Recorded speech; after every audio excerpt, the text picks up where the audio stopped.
I finished this book, which I've sort of talked about throughout my other videos, and I had really high, my dog is scratching the couch right now. I had really high expectations for Clarice Lispector.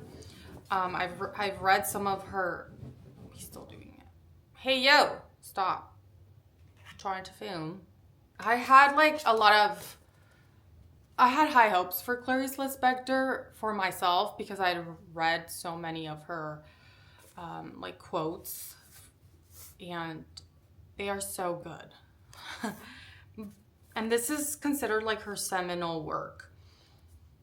The thing is, though, it's not for me, and I'm not like speaking for the quality of the writing or what Clarice Lispector is trying to do, because I can see that. I can see that she's, playing with form, just trying to create this sort of inner dialogue that feels intuitive, that's different, very internal. It's a very internal experience. And I appreciate her sort of writing, doing this thing where she writes the last sentence in the beginning of a different chapter, and I can see that. And she has these amazing sentences that you just want to sink your teeth into. And I like some of her ideas about joy as neutrality, God as neutral. These are all philosophical things that she's working through in this book that I can appreciate and like. And the beginning of the book, it's really dense. I was about to just quit, but I kept persevering, and then I was getting into the flow.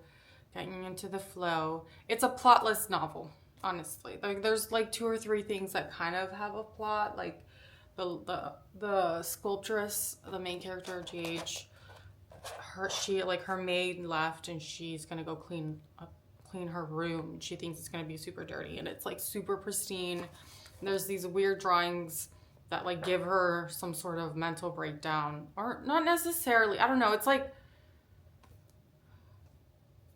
don't know if it's a mental breakdown. She's just having this crazy mystic experience, and you feel that, right? There's these amazing things she writes. It was the enormous flower opening, all swollen with itself, my great and trembling vision. That's gorgeous. That's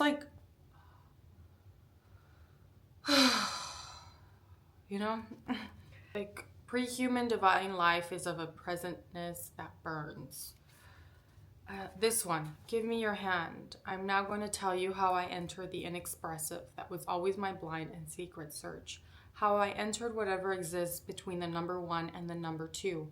How I saw the line of mystery and fire, and which is no exists between 2 notes of music. Between 2 facts exists a fact. Between 2 grains of sand, no matter how close together, there exists an interval of space, a sense that exists between senses. In the interstices of primordial matter is the line of mystery and fire. That is the breathing of the world, and the continual breathing of the world is what we hear and call silence. Let's just take a moment, because that was amazing. That's amazing. And it sort of feels that way. There's so much interval between paragraphs like this that you just have to sit with and think about. And I almost feel like she could have gotten rid of half of this book. It's a short book. And just sort of done it in a shorter format. For myself. I'm not, this is all subjective. He's back at scratching.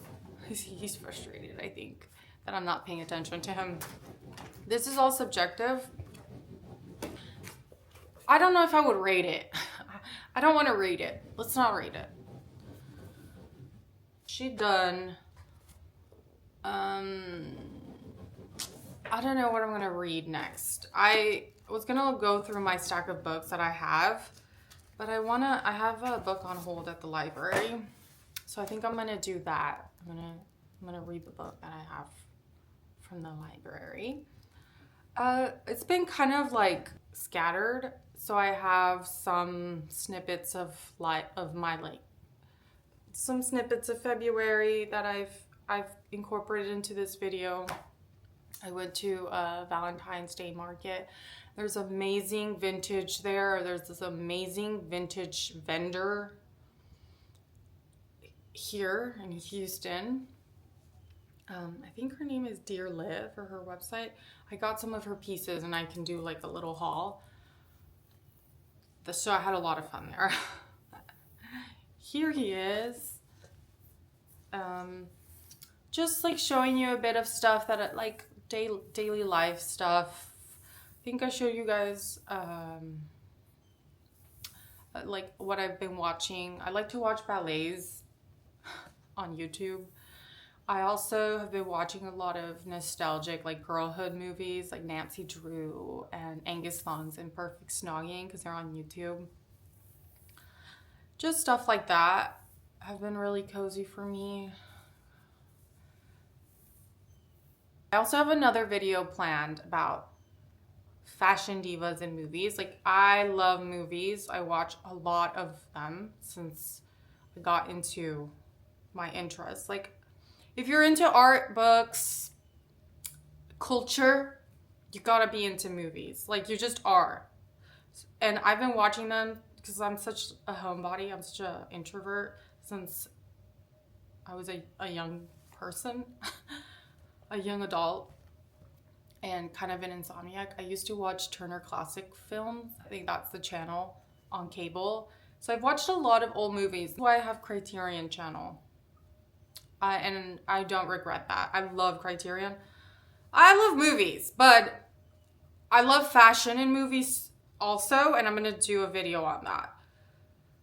Coming soon. I could do so many more videos. I'm only gonna focus on 3 movies for this one because I have a lot to say. You know, I'm a little passionate about this subject. So yes, I love costume design. And so that's what I'm planning next. For y'all, for myself, this is honestly just a hobby for me.